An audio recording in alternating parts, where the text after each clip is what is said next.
प्यारे विद्यार्थियों, आप सबका मेरे इस चैनल पर बहुत बहुत स्वागत है। जैसा कि हमने पहले भी इस टॉपिक पे वीडियो अपलोड की है, तो आज ये टॉपिक जो है नंबर सिस्टम, तो ये जारी है। इस पे 2 वीडियो मैं पहले ही अपलोड कर चुका हूँ, उसी को जारी रखते हुए in continuation with that video, so I am uploading new video today. So the question is find 3 different irrational numbers between the rational numbers 5/7 and 9/11। ये 2 रैशनल नंबर्स हैं, 5/7 और 9/11। इनके बीच में आपको 3 इरेशनल नंबर्स आपको फाइंड आउट करने हैं, any 3। 5/11 को, क्योंकि ये सिंपलीफिकेशन है, आप भाग करना तो आप जानते ही हो। 5/11 को 5/7 5/7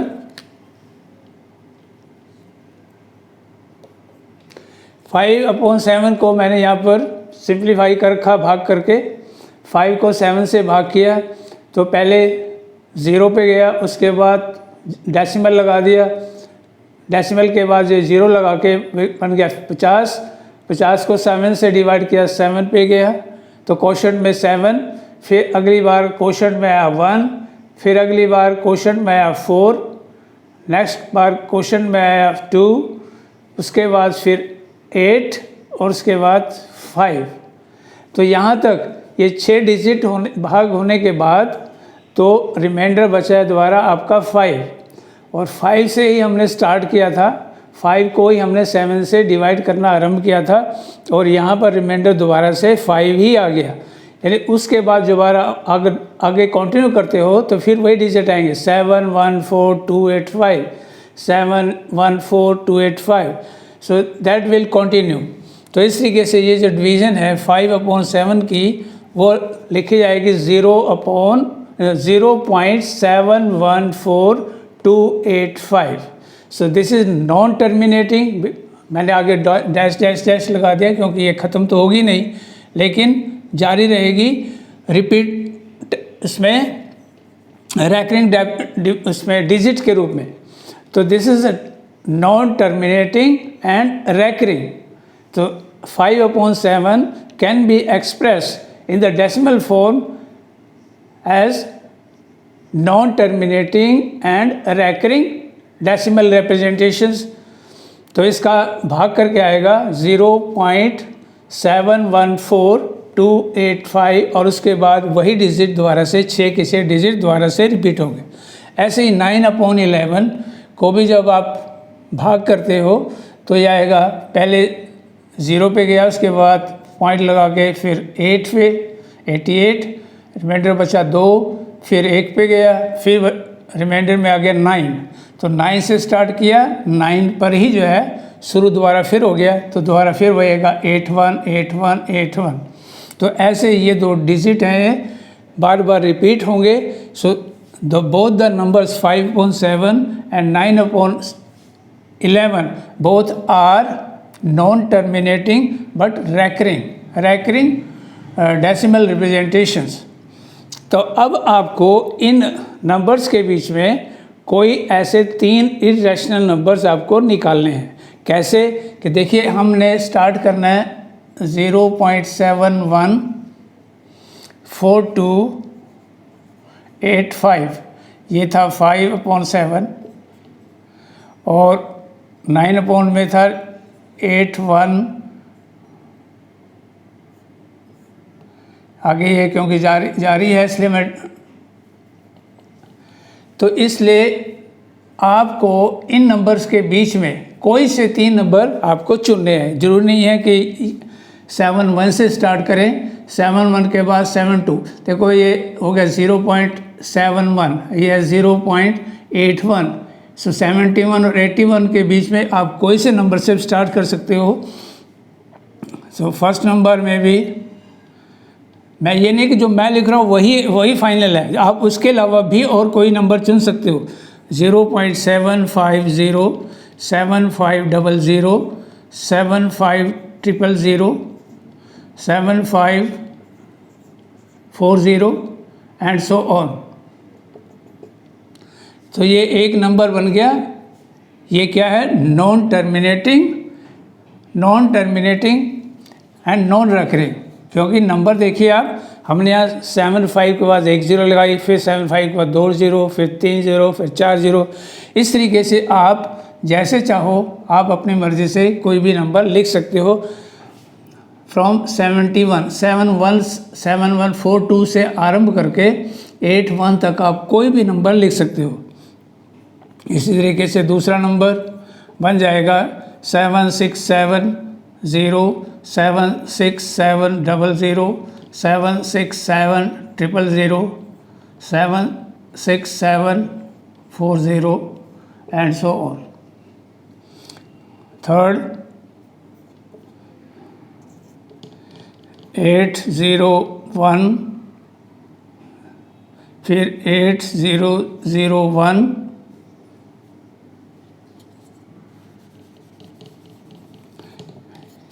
801, फिर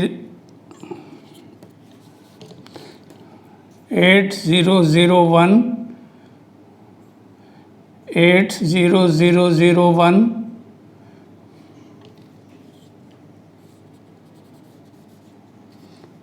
ऐसे आप और भी जितने चाहे नंबर्स लिख सकते हो। So all these are lying between 0.714 to 0.81, उसके बीच में लाई कर रहे हैं। आप इस तरीके से जितने चाहो अपनी मर्ज़ी से इन नंबर्स के अलावा भी आप कोई से भी 3 इरेशनल नंबर लिख सकते हो। कि ये सभी इरेशनल नंबर्स हैं क्योंकि ये सभी नॉन टर्मिनेटिंग है और नॉन रेकरिंग है। तो यही इरेशनल नंबर की पहचान है। सो नेक्स्ट क्वेश्चंस, इसके बाद हम अगला क्वेश्चन लेते हैं। It is the next question. So classify the following numbers as rational और irrational numbers. The first number is 2 minus √5, second is 3 plus √23, ये दोनों ब्रैकेट में है, minus √23। Third number is 2 √7 upon 7 √7, and the fourth is 1 upon √2, and fifth is 2 pi। अब इनको आपने बताना है कि इनमें से कौन सा रैशनल है कौन सा irrational. The first number is 2 minus √5। अब आप देखिए ये दो नंबर्स हैं लिखे हुए, एक पहला जो है 2 वो रैशनल नंबर है, 2 is rational number, whereas √5 is an irrational number।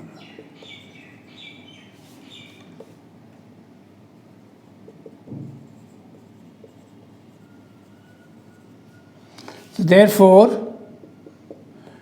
2 minus √5 is also a irrational number।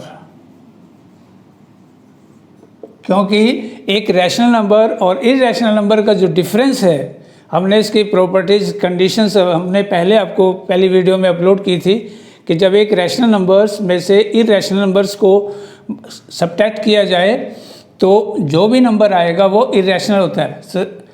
Rational number minus irrational number is always a irrational numbers. Second part 3 plus √23 minus √23, 3 plus √23 minus √23 is equal to 3। It's a rational number।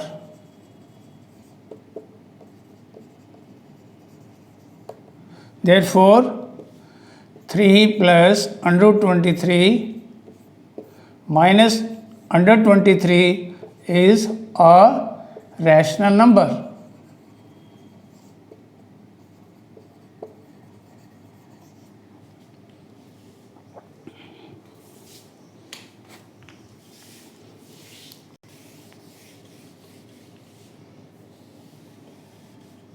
Next part is third part, 2√7 upon 7√7। अब इसमें ये दोनों number cut गए तो आ गया 2/7, that is a rational number.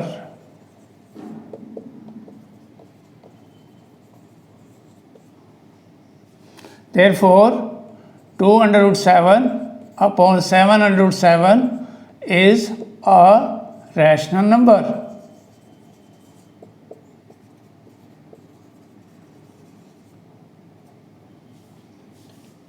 Fourth, 1/√2। अब देखिए ऊपर न्यूमरेटर जो है,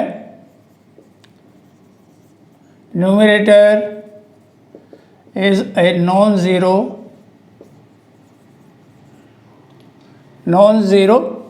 natural number,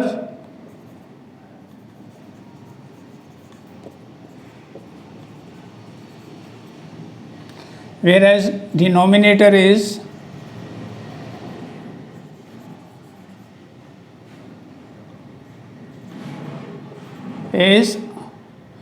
irrational number, irrational number। आप यहाँ ये भी लिख सकते हो कि न्यूमरेटर जो है इस नॉन ज़ीरो नेचुरल नंबर की जगह आप यहाँ रैशनल नंबर लिख सकते हो।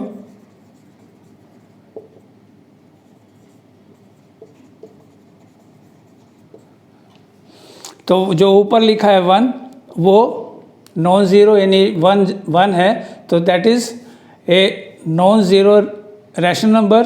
वेयर एज द डिनोमिनेटर जो √2 लिखा हुआ है दैट इज़ इरेशनल नंबर्स। तो जब एक रैशनल नंबर को इरेशनल नंबर से हम डिवाइड करते हैं तो जो कोशेंट होगा, therefore the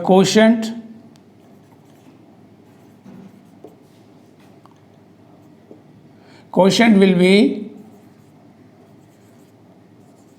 irrational. Therefore 1/√2 is a irrational number.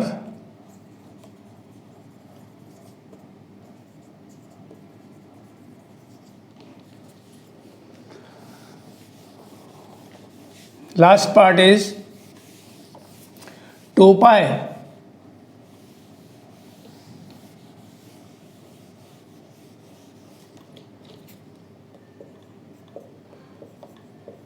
2 pi. So 2 is a non-zero rational number,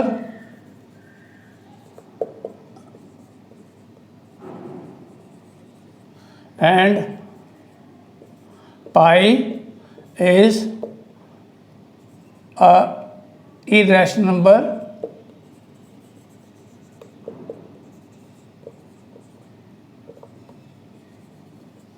therefore 2 pi is also a irrational number.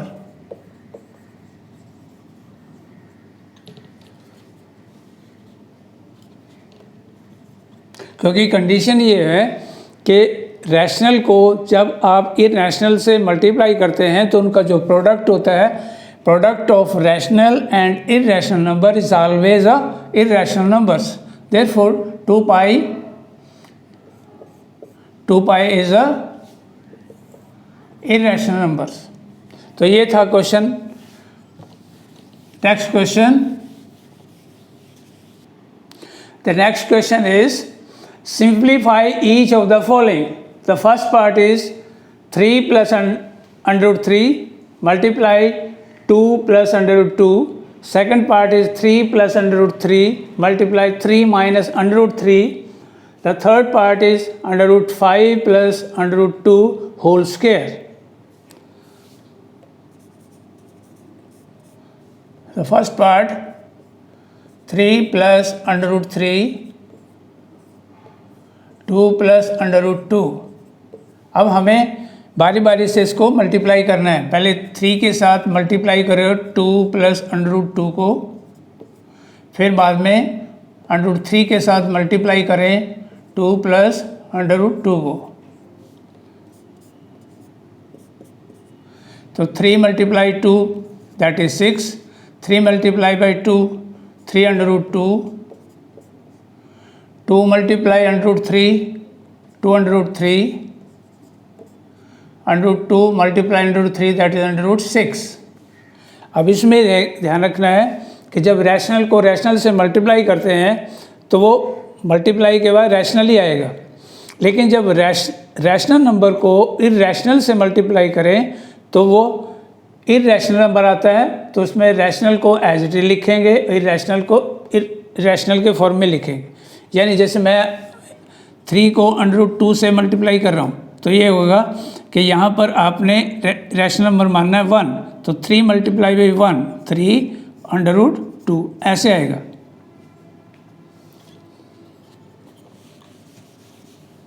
अब देखिए ये नंबर है रैशनल 6, ये इरैशनल नंबर है लेकिन है 3 √2, क्योंकि इसके साथ इरैशनल नंबर √2 है। ये है 2 √3, रैशनल नंबर 2 है, इरैशनल इसमें √3 है, तो इसलिए सिमिलर इसमें से कुछ भी नहीं है, ये आपस में ऐड नहीं हो सकते। तो यही हमारा इसका आंसर रहेगा इस क्वेश्चन का। So this will be the answer, यानी the product of this 3 plus √3 and 2 plus √2, that will be 6 plus 302 plus 203 plus √6. Second part, 3 plus √3 multiply 3 minus √3।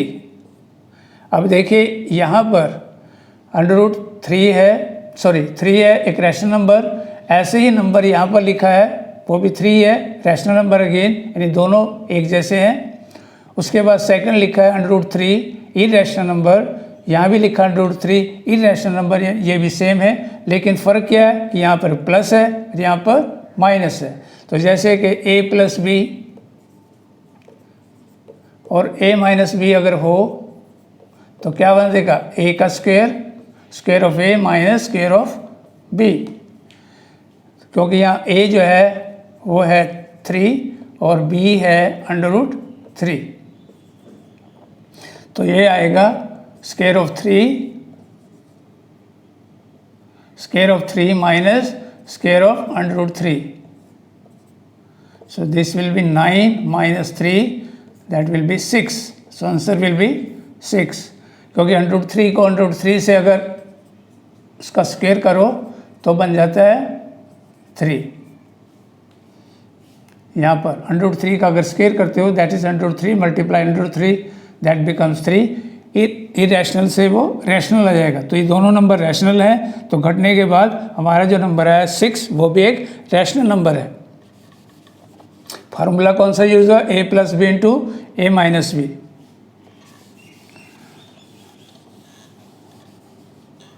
The third part is √5 plus √2 whole square.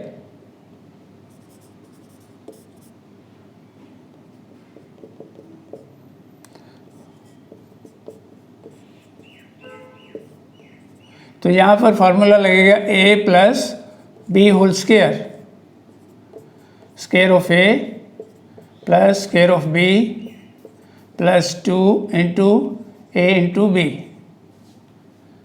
So that will be square of √5 plus square of √2 plus 2 into √5 multiply √2. So that will be 5 plus 2 plus 2 √10. तो ये 5 और 2 add होकर हो गया 7 और 2 √10। So this is the answer, कि यहाँ पर ये दोनों रैशनल नंबर थे, दोनों ऐड हो गए, लेकिन ये क्योंकि रैशनल और इरैशनल दोनों मिलके कम्बिनेशन से बना है, इरैशनल नंबर है, ये टोटल इरैशनल नंबर है, इसलिए ये इसमें ऐड नहीं हो सकता, इसको हम एज इट इज़ लिखेंगे। तो 7 plus 2 √10 that is the product of this, the whole square of √5 plus √2 that will be equal to 7 plus 2/10. Next question,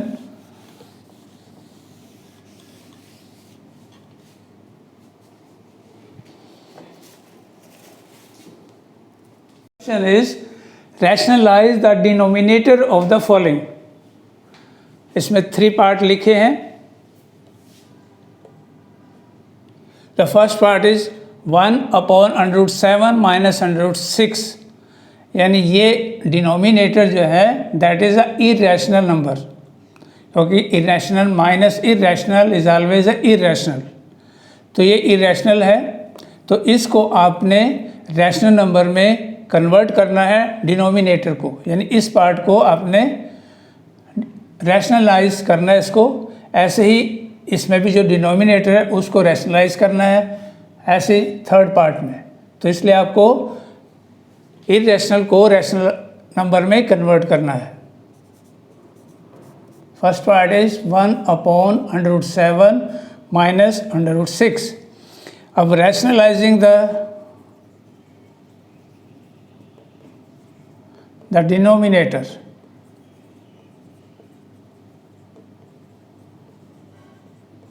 अब क्या करते हैं इसमें कि जो नीचे डिनोमिनेटर में लिखा हुआ है इसका आपको रैशनलाइजिंग फैक्टर से मल्टीप्लाई करना है. √7 माइनस √6 का रैशनलाइजिंग फैक्टर क्या होगा? सेम, लेकिन सिर्फ साइन अलग लिखना है. ये माइनस है तो प्लस से मल्टीप्लाई करना है और उसी से इसको डिवाइड करना है. So we have multiplied with √7 plus √6 and √7 plus √6 से ही इसको डिवाइड कर दिया. अब इसको 1 से मल्टीप्लाई करें तो क्या आएगा? यही आएगा √7 प्लस √6. लेकिन जो डिनोमिनेटर है अब यहाँ पर है √7 माइनस √6 और यहाँ पर भी वही है, लेकिन साइन अलग अलग है. तो यहाँ पर फार्मूला बनेगा a minus b into a plus b. So that will be square of √7 minus square of √6.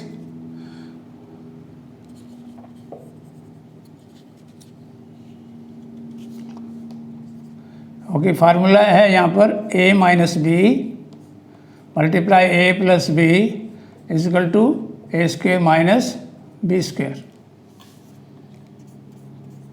तो √7 प्लस √6 और नीचे क्या गया डिनोमिनेटर में 7 माइनस 6. तो √7 plus √6 divide by 1, so that will be again √7 plus √6. This is the answer. अब ये क्योंकि न्यूमरेटर में आ चुका है इसलिए हमने डिनोमिनेटर से इरेशनल नंबर ख़त्म करके इसको रैशनल में कन्वर्ट कर दिया और ये बन गया हमारा रैशनल नंबर. जो भी ऊपर आया इरेशनल, क्योंकि ये न्यूमरेटर में आया इससे हमें कोई फ़र्क नहीं पड़ा, तो हमें सिर्फ डिनोमिनेटर में से इरेशनल को ख़त्म करना है. Next part,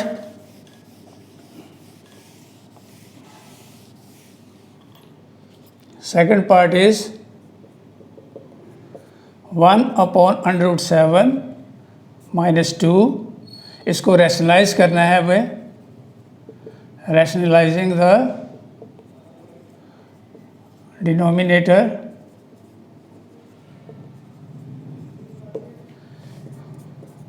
(1 upon √7 minus 2) multiply √7 plus 2 √7 plus 2. The rationalizing factor here is वही जो यहाँ पर लिखा हुआ है उसका वही लिखना है, लेकिन साइन चेंज करके. तो √7 प्लस 2, तो ये बन गया square of √7 minus square of 2.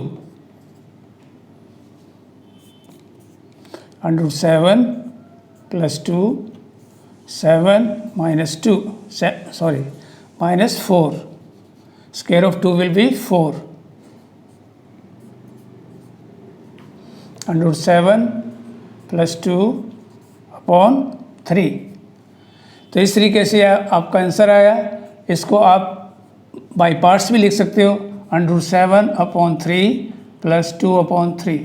यानी ऐसे भी इसको लिखा जा सकता है इस तरह से, और ऐसे भी इसको छोड़ सकते हो, क्योंकि डिनोमिनेटर जो है हमने उसको रैशनलाइज बना दिया है। न्यूमरेटर में चाहे वो रैशनल है या इरेशनल है, उससे कोई फर्क नहीं पड़ेगा। The third part is 1/√5 plus √2। अब इसको रैशनलाइज करना है।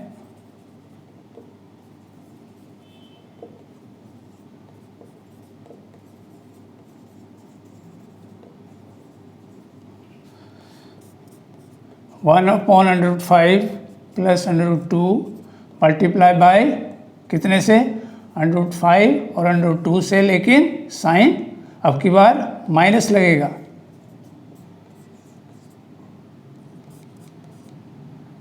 तो √5 माइनस √2, ये तो आ गया न्यूमरेटर में, 1 से मल्टीप्लाई किया, और डिनोमिनेटर में आ गया square of √5 minus square of 2। √5 minus √2, 5 minus 2, so √5 minus √2 divide by 3। तो इस तरीके से ये हो गया आपका आंसर कि डिनोमिनेटर में से हमने इरेशनल, सभी इरेशनल थे वो रैशनल बना दिए। सो ये क्वेश्चन था आपका कि डिनोमिनेटर को आपने रैशनलाइज करना है, इरेशनल को रैशनल नंबर में कन्वर्ट करना, उसके रैशनलाइजिंग फैक्टर से मल्टीप्लाई कर देना और वो अपने आप ही रैशनल नंबर बन जाएगा। तो next question, the next question is on indices. Indices के ऊपर ये क्वेश्चन है। Find value of 64 raise to power 1/2, second part 32 raise to power 1/5, 9 raise to power 3/2, 125 raise to power 1/3, and fifth is 16 raised to power 3/4. You have to find the value of these indices. So solution, first part 64 raised to power 1/2, यानी जो base है, base 64 है और उसका जो index है वो है 1/2। अब 64 के आपने फैक्टर्स लिखने हैं। अगर 64 को अगर हम ऐसे फैक्टराइज करें तो 2, 32, 2, 16, 2, 18, 2 से डिवाइड किया 4, 2 से डिवाइड किया 2, 2 से डिवाइड किया 1, तो 64 बन गया 2 कितनी बार? 1, 2, 3, 4, 5, 6, और उसकी पावर है 1/2। So that will be 2 raised to power 6 multiply 1/2, तो 2 raised to power 3, तो 2 into 2 into 2, so that will be answer will be 8। तो 64 raised to power 1/2 will be 8। इसको आप छोटे अगर फॉर्म में करना चाहते तो आप 64 के 2 फैक्टर भी लिख सकते थे। 64 बराबर होता है 8 into 8, यानी ऐसे भी लिख सकते हैं 64 इजकल टू 8 की पावर 2, और फिर उसके ऊपर जब 1/2 से पावर से मल्टीप्लाई करते तो ये उससे भी सिंपल वे में हो जाता है, that is 8 to power 1, answer होता है 8। लेकिन हमें कोशिश करना है कि इसके प्राइम फैक्टर लिखें, छोटे फैक्टर लिखें, बड़े फैक्टर्स ना बनाएं, जितने भी हो सके प्राइम फैक्टर्स बनाएं।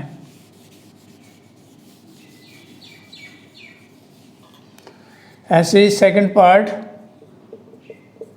32 रेज़ टू पावर 1/5, तो 32 के फैक्टर्स, तो that will be 2 into 2, 2 into 2 into 2, 1/5, तो 2 raised to the power 5 power 1/5, तो 2 पावर 5 1/5। अब यहाँ पर फार्मूला क्या लग रहा है, मैं वही अभी लिखूँगा, a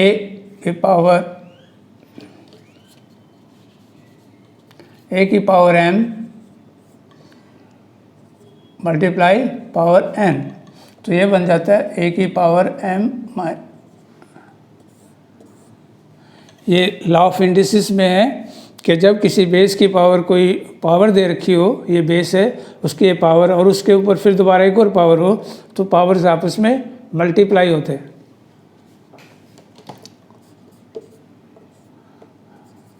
to raise to power 1, answer हुआ 2।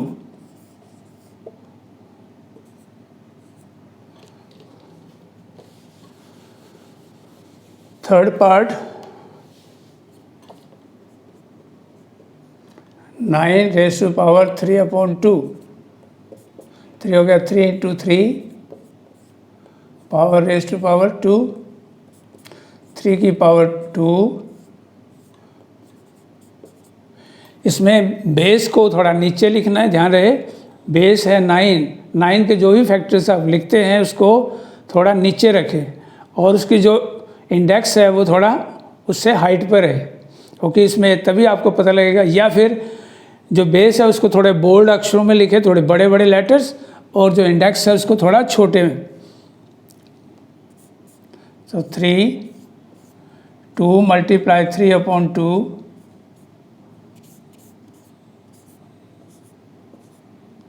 3 की power 3, so answer will be 3 multiply 3 multiply 3, 27. So this will be the answer, 27.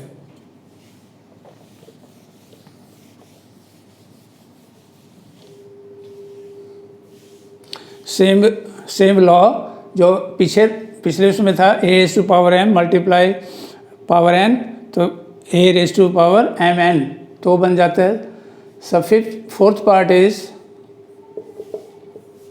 125 power 1/3 minus में, तो 5 5 5 1/3 minus power 5 raise to power 3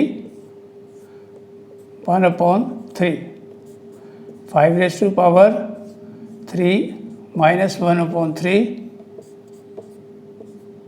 5 raised to power -1. So that will be 1/5 raised to power 1, 1/5, that will be the answer. तो rule क्या लगा यहाँ पर, a की power -1, so that will be 1/a। यानी जब किसी बेस की पावर माइनस में हो तो उस बेस की जो पावर है, इंडेक्स है, उसको पॉजिटिव इंडेक्स बनाने के लिए बेस को हम पलट देते हैं। तो बेस जैसे a बेस है तो इसको हम a/1 मान सकते हैं बेस को, तो ये पलट कर बन जाएगा 1/a, पावर आ जाएगी यहाँ पर ऐसे, तो ये बन गया 1/1। ऐसे ही ये था कि 5 जो बेस था उसकी पावर माइनस में थी, इंडेक्स माइनस में है, तो उसको पॉजिटिव इंडेक्स बनाने के लिए बेस को हम पलट देंगे, 5/1 को 1/5 से बन गया 1/5 आंसर।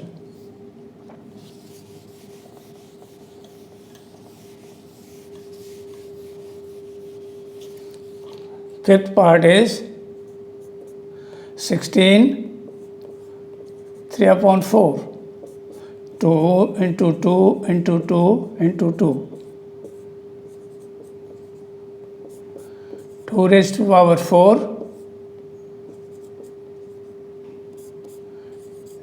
बेस है 2, पावर है 4, मल्टीप्लाई 3/4,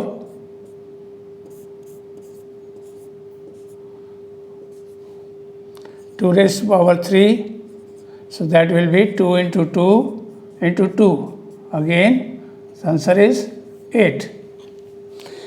रूल वही है, लॉ वही है सेम जो पहले इसमें था, a⁻m power n, that becomes a⁻m(n).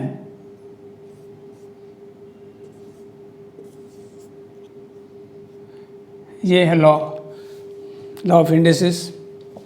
The next question is simplify. First part is 2 raised to power 2/3 multiply 2 raised to power 1/5. Second part 11 raised to power 1/2 divided by 11 raised to power 1/4.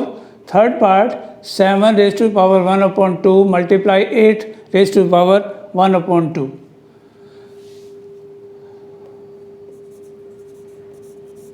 So first part 2 raised to power 2/3 2 raised to power 1/5।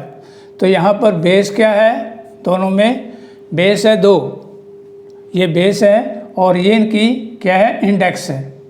तो इसलिए base को हम 2 बार जो same base लिखा है उसको एक बार लिखकर उनकी पावर्स को क्या करेंगे, ऐड कर लेंगे। क्योंकि लॉ क्या है, a to the power m multiply a to the power n बराबर होता है a की पावर m प्लस n। यानी एक जैसा बेस जब मल्टीप्लाई होता है तो उसके जो पावर्स होते हैं वो द पावर्स आर एडेड। तो इसको एलसीएम लेकर ऐड करें 10 + 3 2 raised to power 13/15। तो ये आ गया इसका आंसर। बेस है 2, पावर होगी 13/15, ये इंडेक्स हो गया 13/15। तो next question, next part is 11 power 1/2 divide by 11 power 1/4। तो बेस दोनों में एक जैसा है, पावर अलग अलग हैं, तो जब डिवाइड करते हैं तो क्या होता है, तो बेस को वैसे लिखें और उनकी जो पावर्स हैं उनको क्या करेंगे, माइनस करेंगे। क्योंकि लॉ ऑफ इंडिसेस क्या है, a raised to power m divide by a raised to power n बराबर होगा a raised to power m minus n। कि एक जैसे बेस जब डिवाइड होते हैं तो उनकी पावर्स को माइनस कर देते हैं। बेस 11 और इसको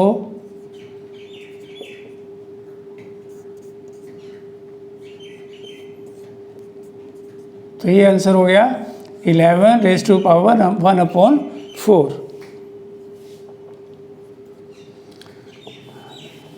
नेक्स्ट पार्ट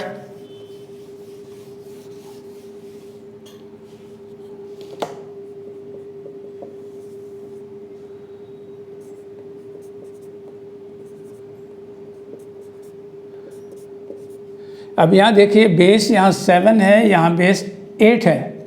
बेस दोनों अलग अलग है लेकिन पावर दोनों की एक जैसी है। तो यहाँ पर क्या बनेगा कि बेस को हम ब्रैकेट में रखेंगे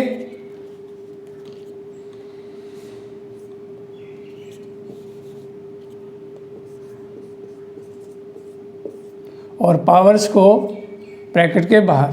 तो रूल क्या है, a raised to power m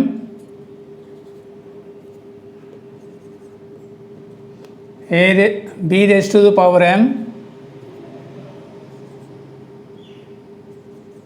becomes ab raised to power m। कि जब दो बेस अलग अलग बेस हो लेकिन पावर एक जैसी हो तो बेस मल्टीप्लाई हो जाएंगे, पावर जो है उसके इंडेक्स जो है उसके बाहर आ जाएगा। So it becomes 56 raised to power 1/2। ये इसका आंसर हुआ कि हमने बेस को मल्टीप्लाई कर दिया 7 × 8 56, पावर होगी 1/2, ये इसका इंडेक्स है। ये सिंप्लीफिकेशन होगी। तो इस तरीके से ये इंडिसेस के क्वेश्चन जो आपके सिलेबस से रिलेटेड है, बड़े सिंपल से क्वेश्चन है, बड़े छोटे छोटे क्वेश्चंस, और इसमें आपको सिर्फ इंडिसेस के जो लॉज हैं उनको थोड़ा याद रखना है। The last question for this exercise is I have written on the board, write the following in the decimal form and say what kind of decimal expansion each has. I have written 4 parts. First is 36/100 Text is 9/11, third part is 4:1/8, and lastly 3/13.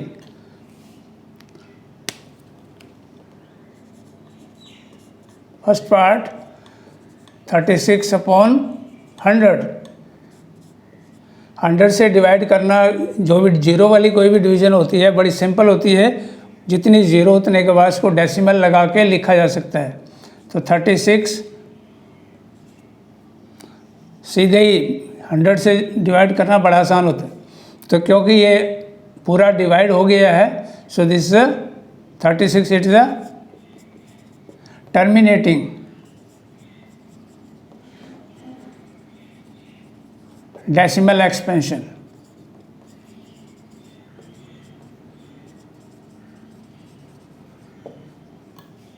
Second part 9/11. 9 को आप 11 से divide करें,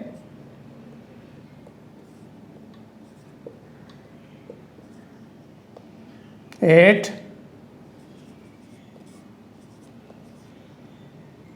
1 फिर 9, तो वही आ गया जो पहले था।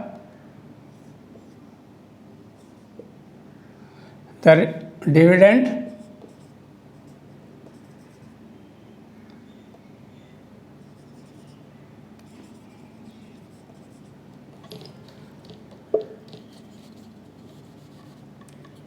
डिविडेंड कम सेम,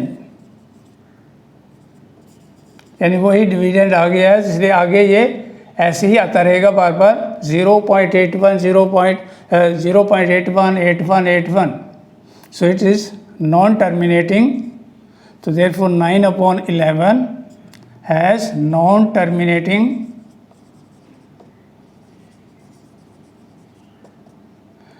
रिपीटिंग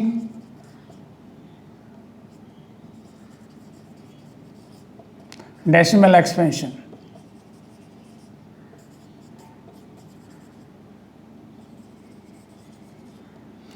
यानी ये ख़त्म नहीं होगा, बार बार वही डिजिट बार बार आते रहेंगे, रिपीट होते रहेंगे। इसको आप रैकरिंग भी लिख सकते हो, non terminating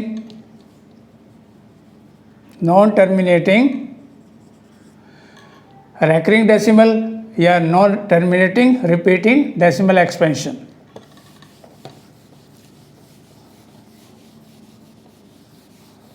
third part is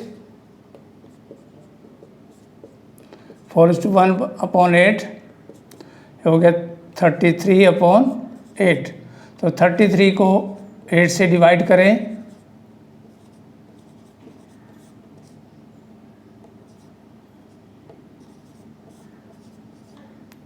eight 2s are 16,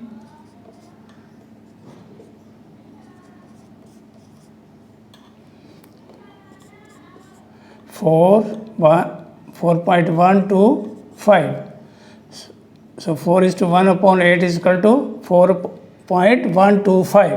तो कैसे है ये? It is terminating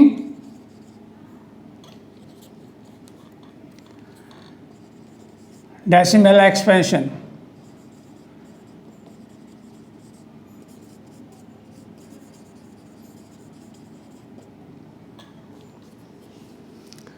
last part 3/13,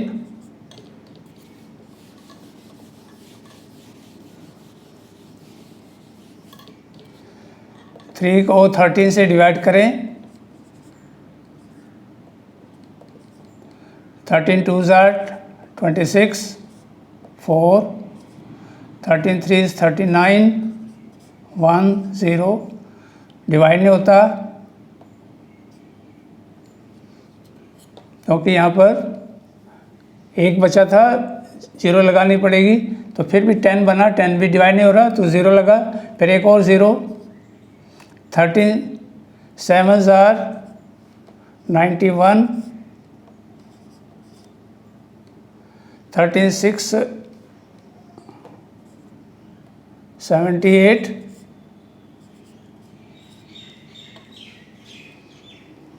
check कर ले, 13 दूनी 26, 4 13 3 39 1 0 नहीं भाग हुआ, फिर एक 0 लगाई।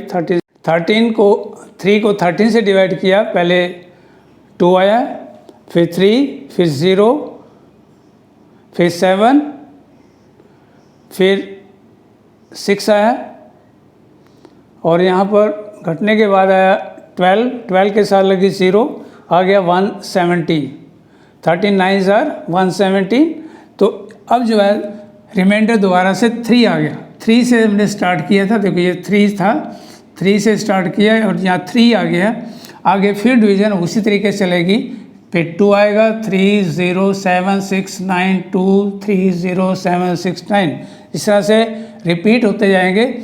सो 3/13 इज इक्वल टू 0.230769, ऐसे 0.230769 बार। So it has non-terminating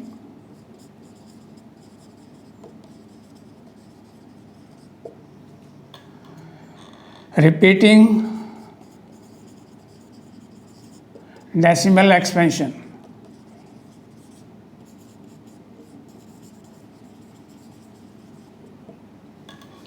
तो बार बार वही रिपीट होता जाएगा। तो इस तरीके से ये सेम डिजिट रिपीट हो रहे हैं, इसलिए इसको हम लिखेंगे non terminating repeating decimal expansion. तो dear students, I have given solution for most of the questions from this exercise. So आप सबसे रिक्वेस्ट है कि ये इस टॉपिक पे जो भी वीडियो मैंने अपलोड की हैं, उन सभी वीडियोस को आप ध्यान से एक बार ज़रूर देखें, उसको समझने की कोशिश करें। सो आप सबसे रिक्वेस्ट है, do like, share and subscribe the channel. Thank you, have a nice day.